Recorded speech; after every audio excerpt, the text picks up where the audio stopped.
What is the clinical relevance of vitamin C among lead-exposed infertile men? Compared to controls, lead battery industry workers given 1,000 milligrams of vitamin C every workday for 3 months experienced a significant increase in sperm motility and sperm count, as well as a decrease in abnormal sperms, as well as a significant reduction in the incidence of damaged DNA. Okay, but the ideal endpoint would be bouncing baby boys and girls. Enter this extraordinary little study from the University of Texas from over 30 years ago. 27 men with fertile wives, yet trying to have kids for years to no avail. 20 of them were given 1,000 milligrams of vitamin C a day for 2 months, and 7 act as controls, no vitamin C. They followed up at the end of 60 days, and by then, every single one of the 20 women became pregnant. 20 out of 20. Years of frustration, and then boom, 100% pregnant.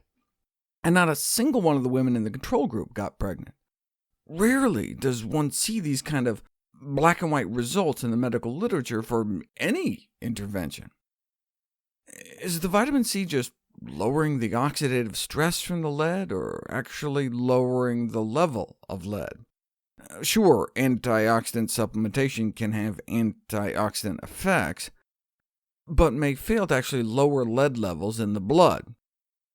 Now, this was in a group of lead workers that were breathing the stuff day in, day out, and the way vitamin C may work is to just block the intestinal absorption of lead.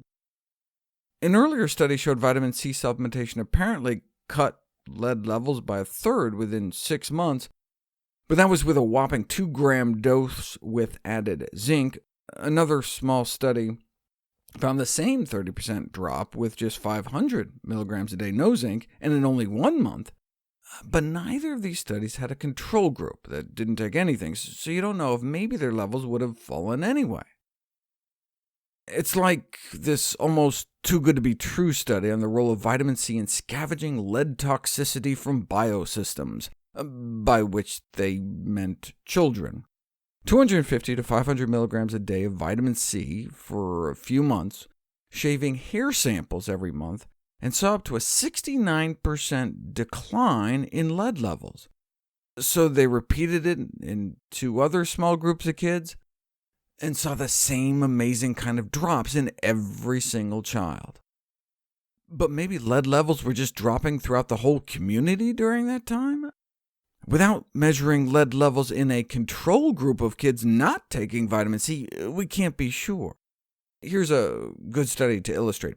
8 weeks of vitamin C and lead levels dropped in the blood and rose in the urine. So one could conclude that the vitamin C was like pulling lead out of the body. But the same things happened in the placebo group. Blood levels dropped and urine levels rose. So it had nothing to do with the vitamin C at all. That's why it's always important to have a control group. The same with studies that appeared to show no benefit. 36 battery workers all given vitamin C, no change in their lead levels. But maybe their co-workers during that same time period suffered a big increase in lead levels, and the vitamin C was actually successful in keeping lead levels from rising. You don't know without a control group. That's why studies like this are so important. Vitamin C or placebo. Vitamin C versus an identical-looking sugar pill. And the vitamin C failed to help. That really put a damper on enthusiasm for using vitamin C for lead poisoning until this now famous study was published in 1999 that showed that vitamin C supplementation could lead to a decrease in blood levels. But check this out. Here's where the control group started, and after 4 weeks of taking a placebo, pretty much nothing happened, which is what you'd expect. Okay, but check out the vitamin C group. Started out at about the same, but within 1 week of taking 1,000 milligrams of vitamin C a day, lead levels dropped 81%. So vitamin C supplementation may provide an economical and convenient method of reducing blood lead levels, possibly by reducing the intestinal absorption of lead. See, The urine lead levels didn't change, so it's not like they were peeing out more lead to bring down their blood levels. But most of the lead in our blood is in the red blood cells, which are recycled in the liver and discharged through the bile into the gut, where the lead could just get reabsorbed, unless perhaps you got a lot of vitamin C in there to block the reabsorption. But 1,000 milligrams is a lot of vitamin C. Would something like 200 milligrams work, which is just like an orange and a cup of broccoli or strawberries? They tested that too. The 200 milligram group started out about the same and didn't really budge. Bummer. So 1,000 seemed to work, but 200 didn't.